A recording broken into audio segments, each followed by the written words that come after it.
Y puestos en pie, con honor, con reverencia al Señor, vamos a leer la Sagrada Escritura. Esto es lo que el Espíritu Santo habla hoy a su iglesia. Tú estás aquí, el Espíritu Santo te está hablando. Escucha atentamente la voz de Dios. No endurezcas tu corazón. Que hoy Cristo el Señor haga su obra en tu vida.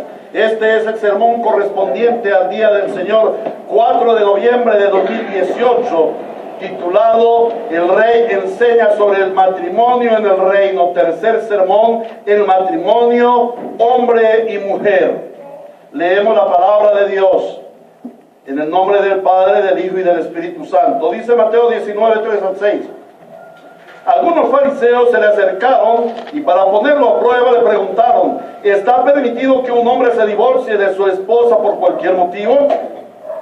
¿No han leído, replicó Jesús, que en el principio el Creador los hizo hombre y mujer? Y dijo: por eso dejará el hombre a su padre y a su madre y se unirá a su esposa y los dos llegarán a ser un solo cuerpo. Así que ya no son dos sino uno solo. Por tanto, lo que Dios ha unido, que no lo separe el hombre. Palabra de Dios. Nuestro buen Señor, amado Redentor Jesucristo, Espíritu Santo del Trino Dios, nuestro Consolador, esta mañana nos dedicamos en tu presencia a escuchar tu santa voz. Tu palabra es viva y eficaz y más cortante que toda espada de dos filos, que penetra hasta lo más profundo de nuestro ser y opera una cirugía que discierne nuestros pensamientos y las intenciones de nuestro corazón. Te suplicamos hoy obres en nuestra vida de una manera especial. Que hoy transformes a tu iglesia y la edifiques como edificio santo, como templo santo del Señor. Pero que también, Señor, aquellas personas que no han escuchado el Evangelio, hoy, como dice tu palabra, la fe viene por el oír y el oír por la palabra de Dios, hoy puedan oír la palabra de Dios y al oír la palabra de Dios sean convertidos y sean salvados y sean pasados de las tinieblas al reino de tu luz admirable. De mi parte solamente puedo considerarme un siervo tuyo. Siervo inútil soy delante de ti, por eso suplico tu poder, tu asistencia, Espíritu Santo, que no sea yo hablando, sino tu poderosa palabra de Dios penetrando en cada oyente, para que de esta forma tú seas glorificado y exaltado en tu iglesia, por los siglos de los siglos. Amén y amén. Una de las funciones más importantes de la palabra de Dios es la santificación de su iglesia. Juan capítulo 17, versículo 17 nos dice: Padre, santifícalos en tu verdad, tu palabra es la verdad. La iglesia necesita la palabra de Dios para ser santificada. Y nosotros estamos reunidos aquí para ser santificados, para ser transformados, pulidos, bruñidos a la imagen de nuestro Señor Jesucristo. Hoy el Señor está poniendo en ti la imagen misma de nuestro Señor Jesucristo. Esta es la santificación. Dispongámonos pues de todo corazón a ser transformados, a ser santificados por la palabra de Dios. Amén. Dile al Señor: Señor, me dispongo. Señor, me dispongo. Transfórmame a la imagen de tu Hijo Jesucristo. Santifícame por tu palabra. Tu palabra es la verdad. Cristo Jesús. Amén y amén. ¿Por qué debemos ser santificados en su palabra?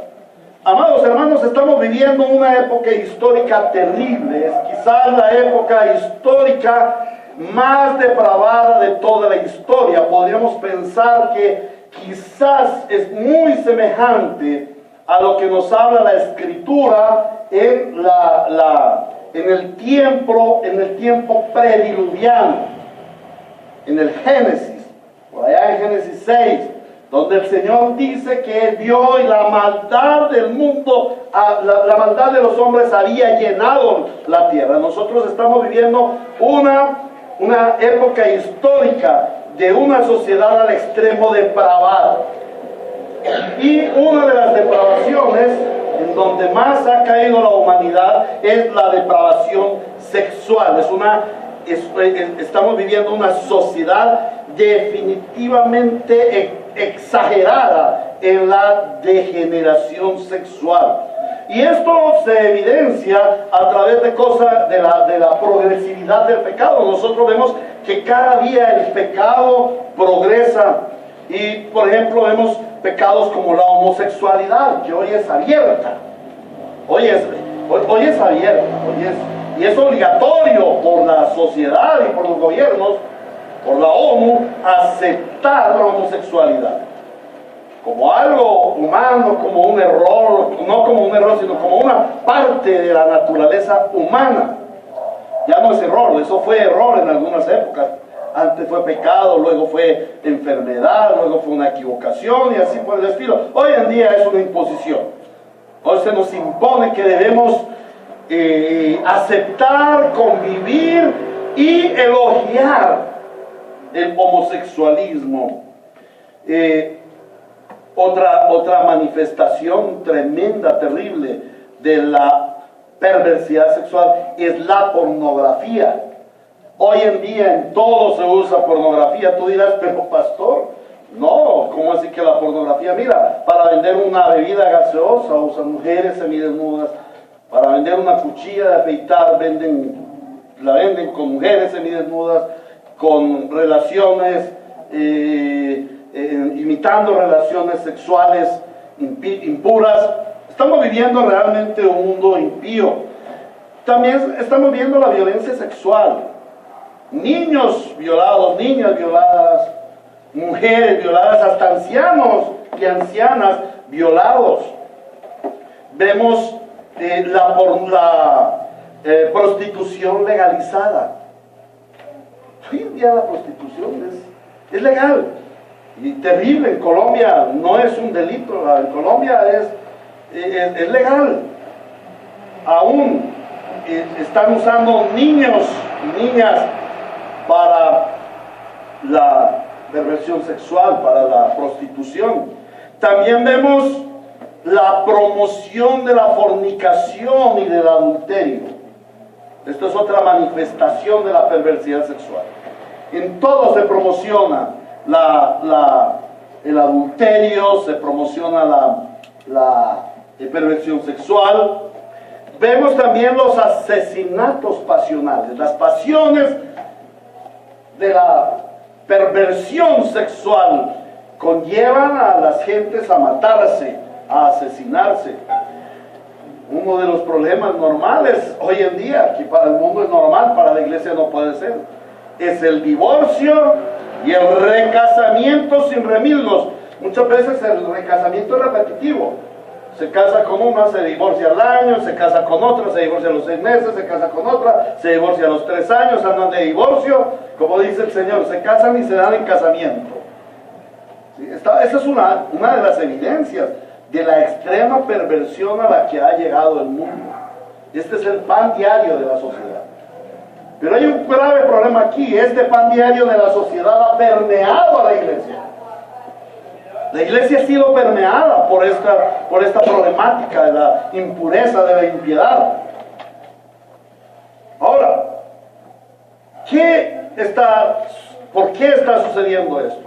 Como ya lo vimos, Dios en el principio creó al ser humano como matrimonio a su imagen y semejanza. Y el hecho de que la humanidad haya caído en lo más bajo de la degradación sexual nos muestra que este es un ataque de las tinieblas, del diablo, del pecado, en contra de la imagen de Dios.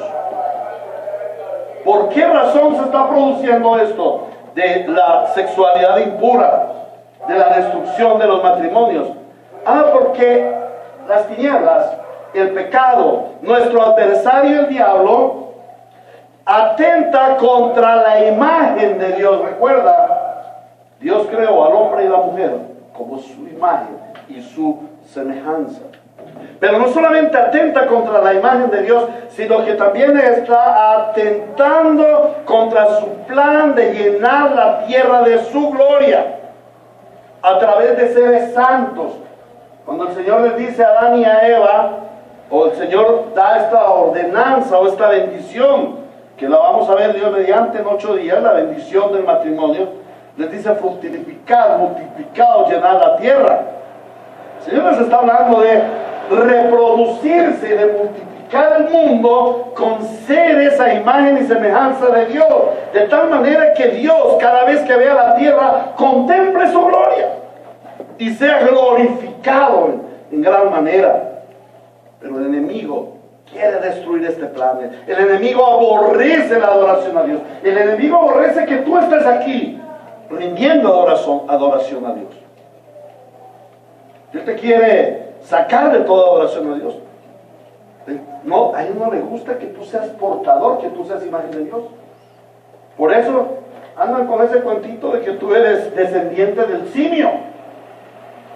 No, cuando nosotros nos miramos al espejo podemos decirnos, yo soy hijo de Dios, yo soy portador de la imagen de Dios, porque eso es lo que dice la Biblia, y la Biblia es la verdad. El humanismo, la teoría de la evolución y todas estas cosas son mentiras. La única verdad es la palabra de Dios. Entonces, Dios, el Señor, nos creó para llenar la tierra de su gloria, y nuestro adversario quiere destruir esa imagen que llena la tierra de su gloria. Ahora, este plan es sistemático, y su objetivo es destruir la primera institución que Dios creó, el matrimonio, y de llevar al mundo a su autodestrucción. No sé si ustedes han visto por el Facebook o esos memes que envían, ¿no? Una parejita en una isla, solitos, una pareja, a los 100 años, una multitud de familias. Ha habido reproducción y se llenó la isla, y hay trabajo y hay bendición. Y cuando hay 2 hombres o 2 mujeres, hay solamente 2 tumbas. No pasa nada. Dios creó para que el mundo para que el hombre se multiplicara en el mundo. Y con estas perversiones sexuales, ya no va a haber multiplicación. Y el mundo irá a una autodestrucción si continúa de esa manera. Bueno, ¿qué tiene que ver esto con el pasaje? Cuando los fariseos vinieron al Señor Jesús para tentarlo, ellos estaban demostrando su impiedad, porque ellos tocaron un tema diabólico. El tema de la destrucción del matrimonio, el tema del divorcio. Es un tema que hoy se nos plantea en las iglesias. A mí, de esta iglesia han venido hermanos, pastor, queremos divorciarnos. Y de hecho, hermanos entraron en disciplina eclesiástica por divorcio, cosa que no soportan. Porque nosotros queremos hacer lo que se nos dé la gana. No. Nosotros queremos hacer lo que el diablo nos lleva a hacer en nuestra pecaminosidad. Eso de que nosotros tenemos libre voluntad y hacemos lo que queremos, no. El que es esclavo del pecado, el que peca es esclavo del pecado. El que quiere divorciarse, el que se divorcia está bajo esclavitud del pecado. El divorcio es un pecado, es cierto. En muchas ocasiones, por vía de concesión se hace menester la separación, quizás el divorcio, por vía de concesión. Pero los judíos, aquellos fariseos, no vinieron por vía de concesión, ellos vinieron como norma, como ley. ¡Ah! Es cierto que el hombre puede divorciarse de su mujer y darle carta de divorcio y botarla como un trasto viejo, como algo que ya no sirve. Ellos estaban demostrando su impiedad y su degeneración en medio de una sociedad, en medio de una comunidad. Al pueblo de Dios fue dado la ordenanza desde el principio, que ellos llevaran la imagen de Dios, que ellos fueran matrimonio indisoluble. Pero ahora venían, por cualquier cosa podemos divorciarnos. Entonces el Señor Jesús les confronta y les enseña que la salida para su perversidad sobre el divorcio es el retornar a los principios de su santa palabra. Esta es la solución que el Señor le da a los fariseos, escribas que estaban haciendo aquella pregunta. Similar a la iglesia de nuestros tiempos. Es la misma respuesta que el Señor le da a la iglesia en nuestros tiempos, porque la palabra de Dios es la misma ayer, hoy y por los siglos de los siglos. Amén. Es la misma respuesta que Él nos da. ¿Estás casado y quieres divorciarte porque ya no te agradas de tu esposa? Bueno, ve al Señor y pregúntale: Señor, ¿me es lícito divorciarme de mi esposa? ¿Me es lícito divorciarme de mi esposo? Ahora, algunos vienen con unas temáticas tan dulces, tan rosaditas, tan aceptables. Pastor, es que nosotros estamos pasando por unas dificultades económicas terribles. Tenemos deudas hasta el copete. No podemos sostener nuestro hogar. Nuestro matrimonio es inviable. Separémonos. El Señor dice que no. Así vayan a vivir debajo de un puente. Deben vivir unidos. Nunca el Señor nos llevará a ser probados más allá de lo que podemos ser probados. Junto con la prueba, el Señor nos da la salida. Pero siempre nosotros le ponemos argumentos al Señor. ¿Será que yo me puedo divorciar por cualquier motivo? El Señor dice: no, al principio no fue así. El Señor nos lleva a la palabra.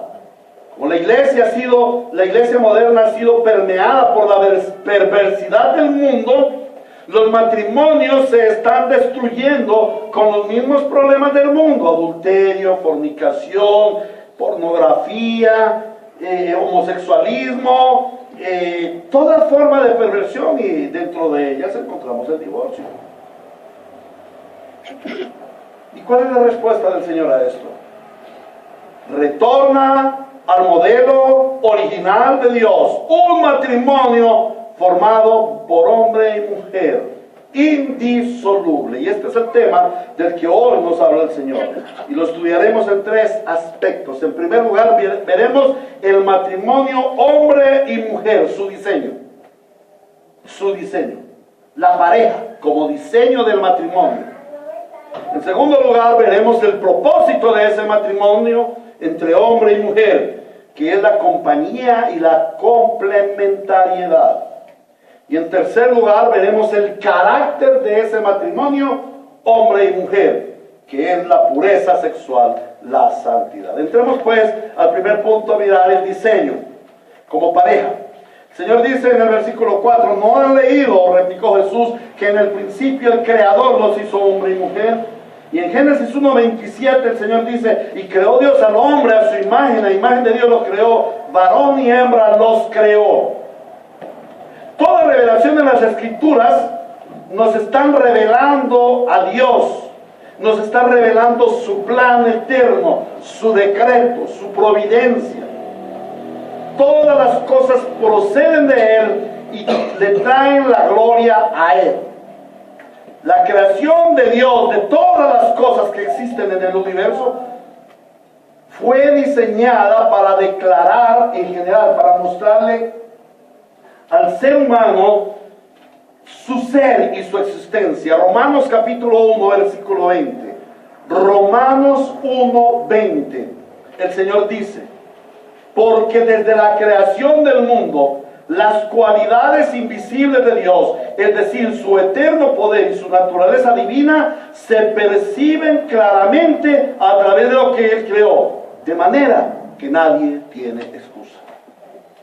Cuando el Señor crea todo lo que Él crea es con el propósito de que nosotros le conozcamos como Dios, que veamos su deidad, su ser, su naturaleza, su gloria. Ahora, hemos venido tratando acerca de Génesis capítulo 1, Génesis capítulo 2, Mateo capítulo 19, donde el Señor nos habla nuevamente de Génesis. Pero resulta que el matrimonio no se origina en Génesis capítulo 1 y capítulo 2. Eso no fue un plan que el Señor a última hora salió: bueno, ya está creada toda la tierra, ahora creemos al hombre, varón y hembra. No, esto era un plan de la mente eterna de Dios desde antes de la fundación del mundo, como nos lo dice Efesios, que nos conoció desde antes de la fundación del mundo. Y así como las cosas terrenales fueron modeladas según las cosas celestiales, por ejemplo, esto lo dice acerca del tabernáculo, cómo el Señor ordenó que el tabernáculo, el sistema religioso del antiguo pacto, todo estaba moldeado a las cosas celestiales, todo ello apuntaba a Cristo. Así también el matrimonio fue modelado según la mente divina. Y el primer aspecto del diseño de Dios en el matrimonio es que Él pone el matrimonio como un reflejo, como una proyección de lo que en la eternidad futura y eterna será aquella unión entre Cristo y su iglesia, aquella unión de la que nos habla Apocalipsis capítulo 20, versículo 7. Las bodas del Cordero. El Santo Hijo de Dios en la gloria uniéndose a su iglesia. Ahora, Dios diseña a la familia a su semejanza, varón y hembra. Entonces, en el matrimonio, el Señor es el esposo y la iglesia es la esposa. El Señor no enseña al varón y a la hembra, o al matrimonio como varón y hembra, porque Dios sea varón y hembra. Es que Dios es varón y hembra. El Señor dice ahí, a su imagen y semejanza, varón y hembra los creó. Eso es falso. Son locuras que han sacado herejes. No ahora, eso es una herejía antigua. Que Dios es hombre, que Dios es varón y es también hembra. Algunos se atreven a decir que el Espíritu, que Dios el Padre es varón, que Dios es el Espíritu Santo es hembra y que el fruto es el Hijo, el Señor Jesucristo. Eso es falso, eso es una completa herejía. Los tres son coeternos, los tres son co-creadores, los tres son santos en toda la Santa Trinidad. El Señor crea al hombre y a la mujer a su imagen y semejanza con un propósito, la relación. Como lo celestial se ve reflejado en lo terrenal, o lo terrenal es reflejo de lo celestial, en la eternidad, en el cielo, hay una relación entre el Padre, el Hijo y el Espíritu Santo. Es una relación eterna, es una relación santa, es una relación indisoluble. Eso es lo que Él quiere reflejar, una relación. El matrimonio es una relación semejante a la relación de Dios en su trina deidad. Eso lo mostramos nosotros. Cuando el hombre y la mujer se divorcian, ¿qué están diciendo? Esto es una herejía, esto es una ofensa, esto es un escupitajo a nuestro Santo Señor y a su santa trina unidad. ¿Por qué? Porque están diciendo, Dios es indisoluble, Dios se puede disolver. Dios puede ser separado. No, Dios no puede ser separado, es una perfecta unidad. Trino y uno. Nada ni nadie le pueden separar al Padre del Hijo, al Hijo del Padre. Ni la muerte ni el pecado pudieron separar la trina unidad y su plan eterno. Miren lo grave que es el divorcio. Lo grave que es disolver al varón y a la mujer que se han unido en santo vínculo matrimonial. Otro aspecto del diseño de Dios es que Dios diseñó al hombre y la mujer para ser familia. Para ser familia. Y todo el detalle lo vemos ahí. Varón, hembra se unen. Recordamos que la otra vez les dije, hay una apariencia, hay una forma ergonómica, ¿no? Donde se unen, se reproducen en hijos. Esa es una forma de verlo, pero como todo lo celestial se refleja en lo terrenal, aquí estamos viendo que nosotros somos familia. Dios nos creó para ser familia, pero especialmente para ser su familia. Cuando el Señor diseñó al varón y a la mujer, allí en el principio los diseñó para ser su familia y para que trajéramos hijos para ser su familia. Cuando nosotros somos creyentes, somos familia de Cristo. Él nos incluyó en su familia por medio del pacto del que hablamos ahorita en la Santa Cena. Entonces el Señor nos une para ser su familia. Somos su familia, familia de Dios, pueblo de Dios. Como su familia, Él nos pone en una relación íntima con Él y entre nosotros, los esposos. Dios se deleita en su familia y su familia en él. ¿A dónde fue que Dios puso al hombre y a la mujer? En el paraíso de Dios. En su presencia, pero en medio de un gran deleite. El paraíso de Dios. Aquel diseño original de Dios tenía el propósito de que esa familia estuviera con Él. Y ese es el propósito eterno de Dios para con su pueblo. Por eso dice, ellos serán mi pueblo y yo seré su Dios. Yo habitaré en medio de ellos.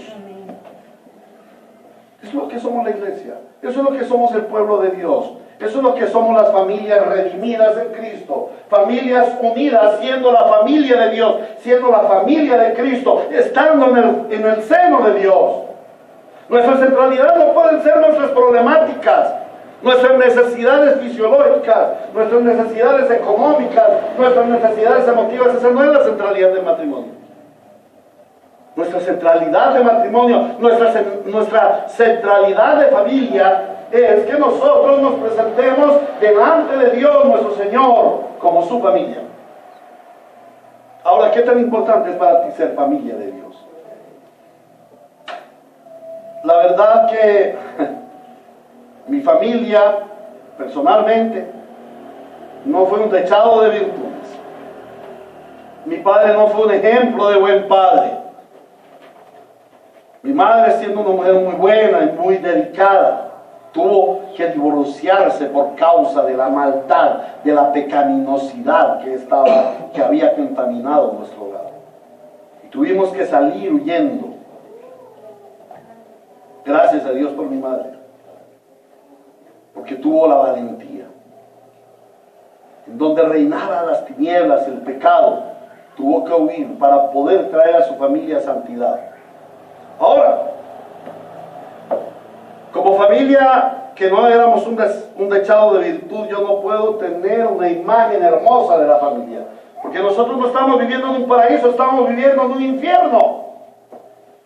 Por eso vino el pecado del divorcio.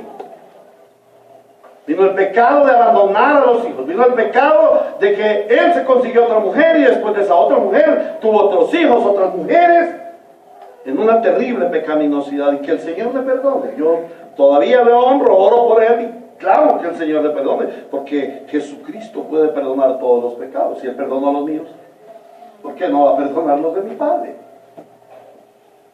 Pero mira, ese es el modelo de familia que a muchos nos ha tocado, infortunadamente. En mayor o menor medida, el modelo de familia no es un modelo de estar en la presencia de Dios y de vivir en un paraíso. Mi padre, como pastor del hogar, como sacerdote del hogar, como el primer Adán debió haber hecho, él tenía que venir y traer a sus hijos y presentarnos al Padre y decirle: Padre, aquí están tus hijos. Aquí está la familia que me diste. Es tu familia. Y esto nos llama a nosotros como creyentes. Cuando el Señor Jesucristo viene en nuestras vidas, Él restaura esa familia y nos convierte en familia de Dios. Algunos hermanos vienen a la consejería a hablar de sus hijos, a hablar de su hogar, y necesitan consejería porque es uno de los mayores problemas de la iglesia. Pastor, necesitamos exponer nuestra problemática familiar. Hace algún tiempo vinieron unos hermanos: pastor, nosotros tenemos que irnos de este país, tenemos que irnos de la iglesia, tenemos que irnos a un país donde haya prosperidad económica porque estamos muy mal económicamente. Entonces, yo me voy a ir y voy a conseguir dinero y vamos a prosperar, porque en este país no se puede prosperar. Y queremos un mejor estar de nuestros hijos, que estudien medicina, derecho, ingeniería, arquitectura, porque aquí la educación es mala. Y hablaron un poco de tiempo y expusieron el por qué razón se iban a ir. Y en un momento dado les dije: ¿y a qué iglesia van a llegar? No, pastor, apenas lleguemos nos ubicamos. Apenas lleguemos buscamos una iglesita donde podamos en donde podamos congregarnos y podamos aprender de la palabra de Dios. Les dije, hermanos, están ustedes muy equivocados, porque han trastornado los principios de Dios.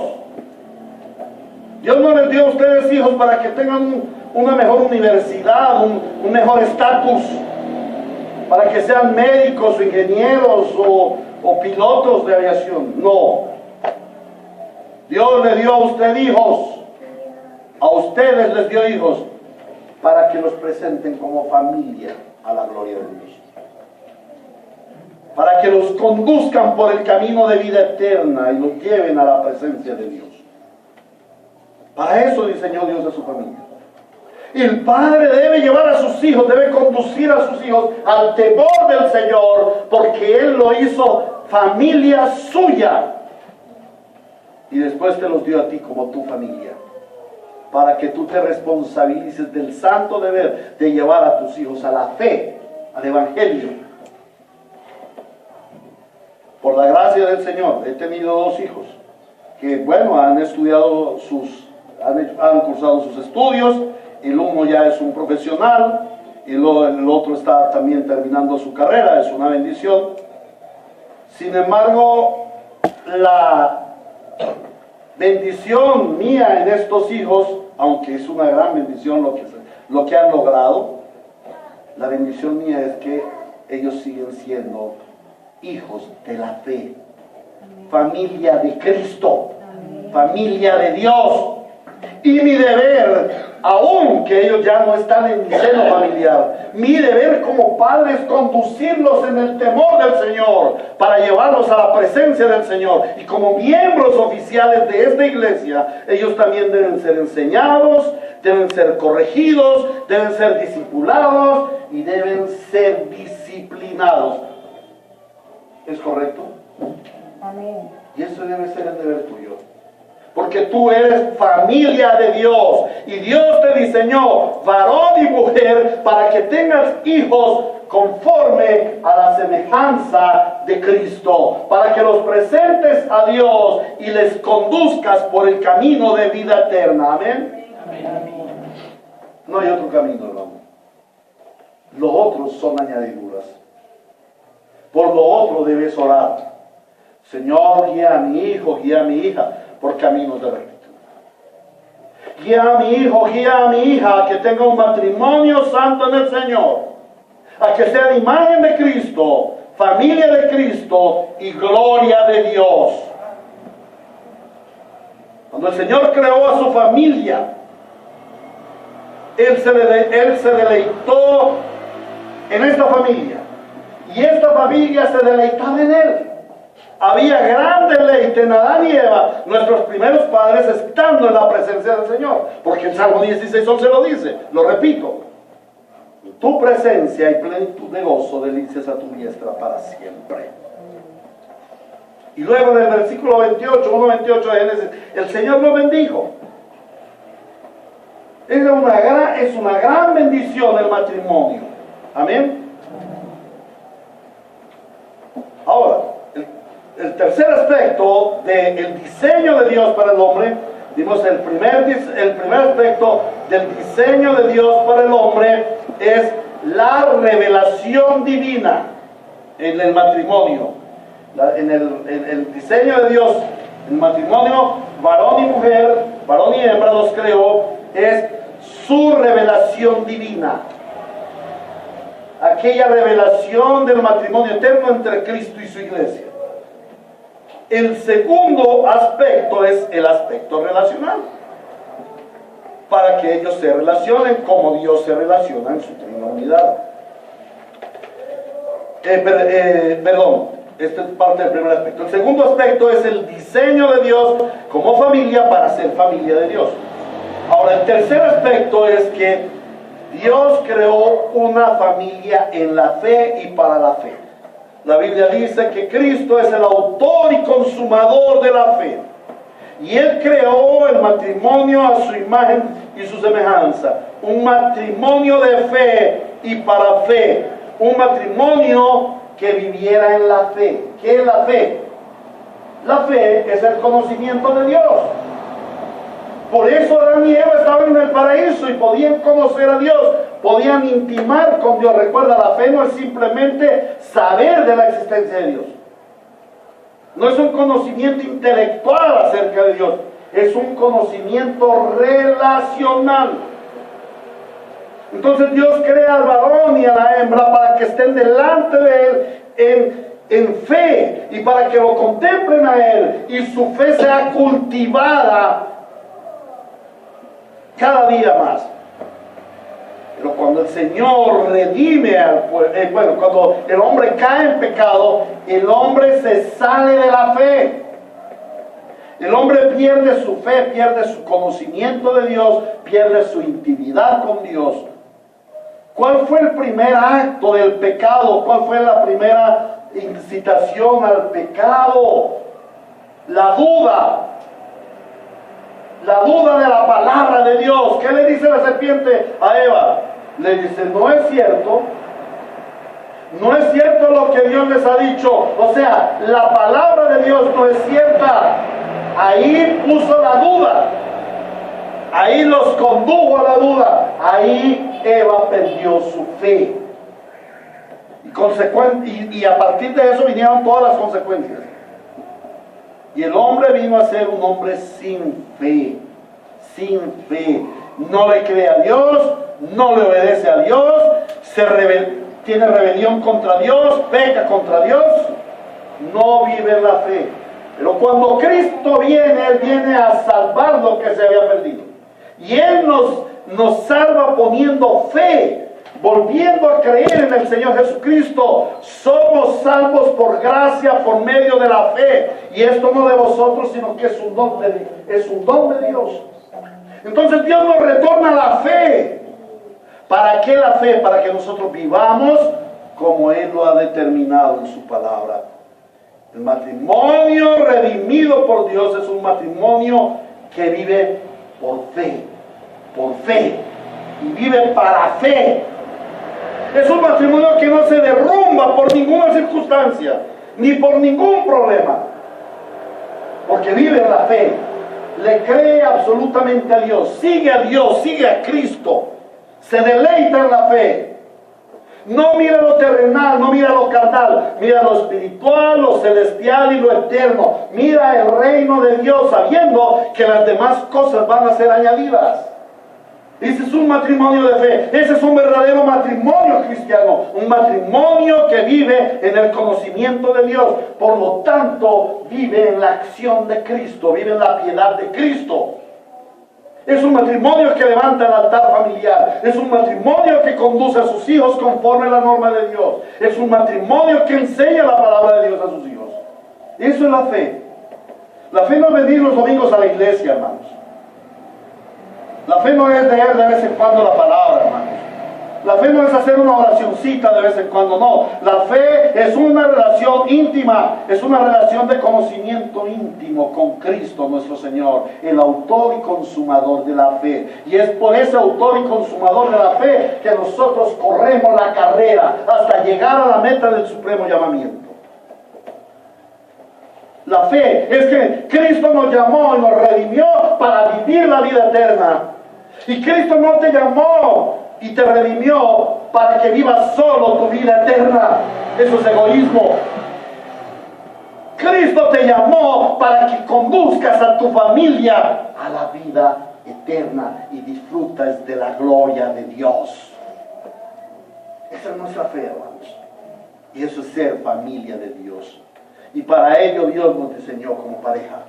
La pareja en la fe va a conducirse hacia la meta del supremo llamamiento. Y aunque pasen ríos, aunque pasen tempestades, aquella casa no se derribará, porque está fundada sobre la roca.